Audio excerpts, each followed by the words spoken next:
Jornal Taguacê está aqui na Câmara Legislativa. Estou aqui no gabinete do deputado Fábio Félix, do PSOL. Pela primeira vez, o Fábio está nos concedendo uma entrevista aí para o Jornal Taguacê, para o Ceilândia em Alerta e para nossas redes sociais. Bom dia, Fábio. Bom dia, obrigado aí pela oportunidade de conversar com vocês. O prazer é todo nosso. Fábio, nós estamos aí num embate muito grande e no momento, deixa eu pegar meu óculos aqui, nós queríamos conversar um pouquinho da questão das privatizações. Hoje se fala de privatizar a água, esgoto, e o governo do DF fala de privatizar mais coisas. Como é que você está vendo a questão das privatizações no DF? Olha, esse é um tema importantíssimo, né? Porque é um tema que diz respeito ao que o DF conseguiu fazer até aqui. Nós somos uma das poucas unidades da federação que preservou suas empresas públicas. Então a gente preservou as empresas de saneamento, como a CAESB, né, tratamento da água, as empresas de energia, que é uma empresa muito estratégica, no caso da SEB, a nossa empresa de energia, o banco público. Muitas unidades da federação não tem mais banco público, a maioria. E nós temos o BRB, que é o nosso banco público, que é muito lucrativo, inclusive para o Distrito Federal, a TerraCap e outras empresas públicas que têm sido preservadas no Distrito Federal. Então, a gente acha que esse é um debate que tem que ser feito de forma estratégica. Nenhum governador pode chegar e apontar para a privatização sem estudos técnicos, sem dialogar com a sociedade, sem entender o que aconteceu estruturalmente com esse patrimônio. Você não pode brincar com questões tão básicas que são a energia e a água, por exemplo. Você não pode brincar com essas políticas públicas. É porque os governos passam, mas nós, cidadãs do Distrito Federal, nós ficamos. Então a gente não pode ficar à revelia de um governo depois com um serviço precário. Então a gente se preocupa muito com as privatizações e a gente tem defendido aqui as empresas estatais. Eu tenho um caso aí que, por exemplo, você está envolvido juntamente com a deputada Arlete Sampaio, o Chico Vigilante, que é a questão do feminicídio. Parece que vamos criar uma CPI aí.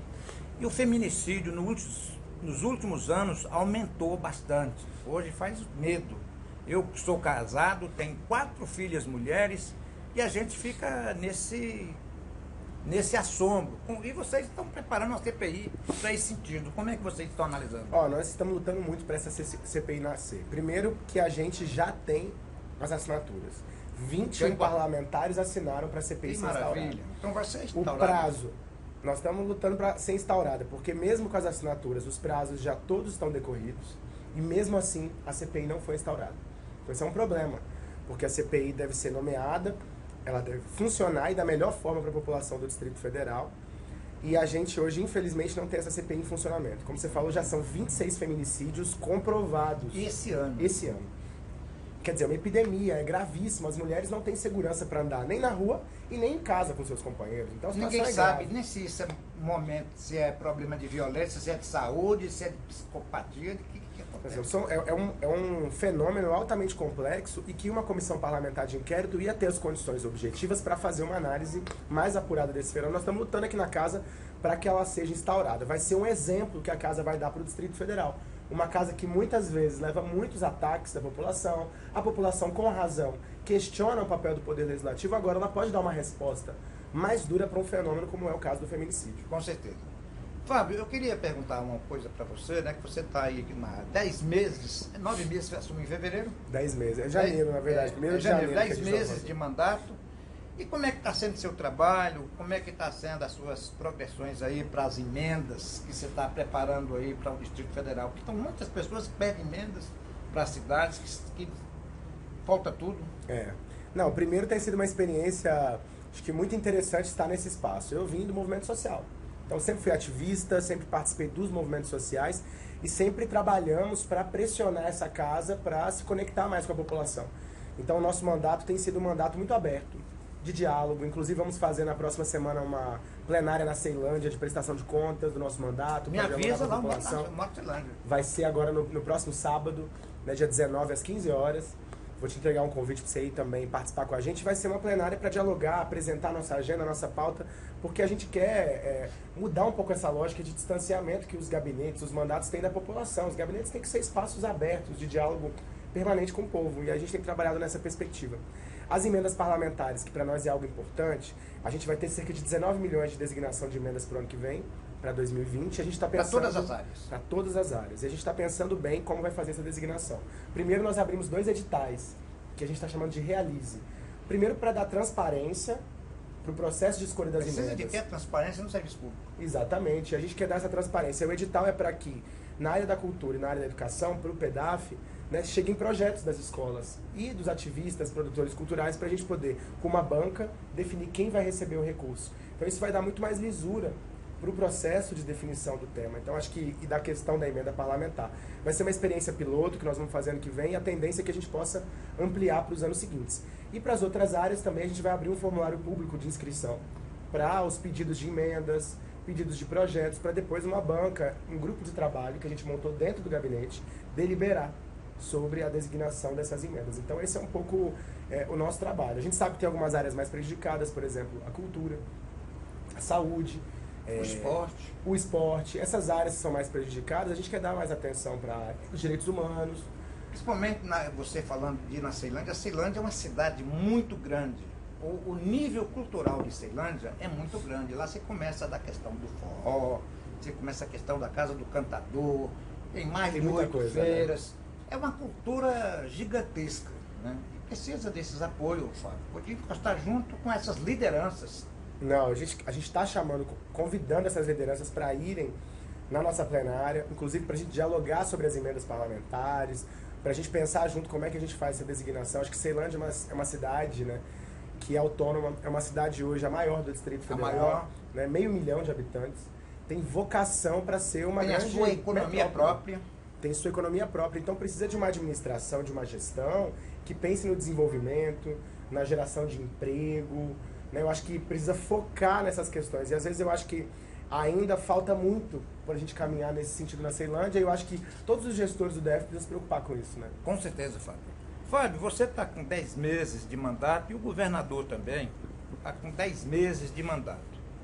Eu não vou pedir que você faça uma análise a nível nacional, mas eu queria que você falasse um pouco da questão da gestão do governador. Porque aonde nós andamos, não temos visto muitos serviços. Eu queria que você fizesse uma análise. Você tem rodado muito, pegado muitas informações. Você fica à vontade para você fazer uma análise desse atual governo aí. Olha, primeiro que eu reconheço que governar o Distrito Federal não é algo simples. É um governo sempre muito complexo. E é importante dizer isso, claro, para que eu não fique num lugar de oposição panfletária, né? Assim, não consistente, que só critica.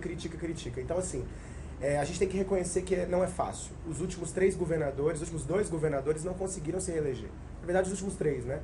Porque o outro governador também foi preso e outros governadores sucederam. Então, não se reelegeram. Não é fácil porque você acumula no DF as funções de prefeito e governador. Isso. Então são funções complexas, né, e difíceis de serem acumuladas. Mas eu acho que o governo ele tem se mostrado muito debilitado.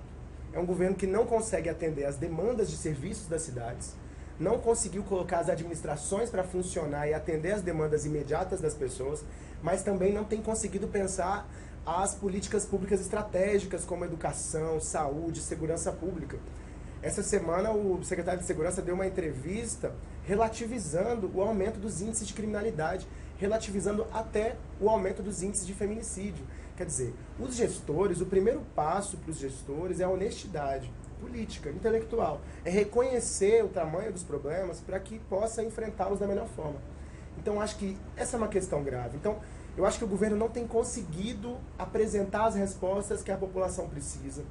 Não tem tido a celeridade da necessidade dos problemas que o povo tem enfrentado nas diversas cidades.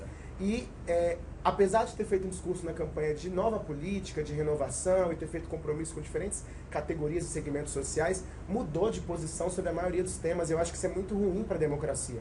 Porque você se elege com um discurso e aplica outro, isso pode ser configurado como estelionato eleitoral. Isso é grave. Então, acho que a população tem se mostrado muito indignada. Onde eu vou, a análise que eu faço é que a população está muito indignada com a falta de entregas e com o tamanho da debilidade desse governo hoje na condução do DF. Ô Fábio, eu ia encerrar, mas você falou uma coisa aí muito interessante e muito óbvio para a população do Distrito Federal sobre a questão da violência, sobre todas as questões. E além disso, faltando policiais para a segurança, O que você está achando do governador querer implantar militarização nas escolas? Olha, eu acho isso um erro grave. Primeiro, é um erro grave do ponto de vista de qualquer teoria educacional. Então é gravíssimo. Segundo, que vende-se uma ficção para a população do DF, quando a população começa a achar que vai ser aquelas escolas como as escolas das corporações. A escola militar do Exército, a escola militar dos bombeiros. Não é. É uma escola militarizada. Mas ela não tem uma melhora real. Essa é a experiência que a gente tem visto pelo Brasil afora. E você não garante as condições de segurança fora da escola, que é onde a polícia não devia ajuda atuar. na questão didática? Não ajuda na questão didática, não entende da questão pedagógica. Eu visitei as escolas militarizadas, os policiais não têm formação nenhuma para a área pedagógica, estão sendo jogados dentro da escola.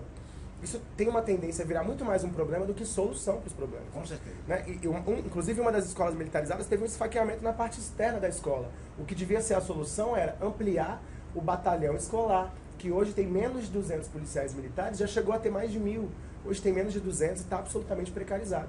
Então, essa devia ser a solução. E para as escolas, a solução devia ser psicólogas, assistentes sociais, equipes de todas as áreas atuando de forma pedagógica nas escolas públicas do DF. Tá. O Jornal Taguacei agradece. Foi um grande prazer fazer a primeira entrevista e estamos aí à sua disposição para aquilo que você quiser dar seus informes. Olha, muito obrigado pela oportunidade. A gente está aqui na Câmara Legislativa com o gabinete, um mandato aberto à disposição da população do Distrito Federal e muito comprometido com a luta em defesa da dignidade, dos direitos das pessoas. Então, acho que esse é um pouco o nosso compromisso com as políticas públicas, fazer uma oposição dura ao governo local, e a oposição, ela constrói muita síntese na democracia e ela ajuda muito, acho que, a política pública local, e é esse papel que a gente tem cumprido aqui. Muito obrigado.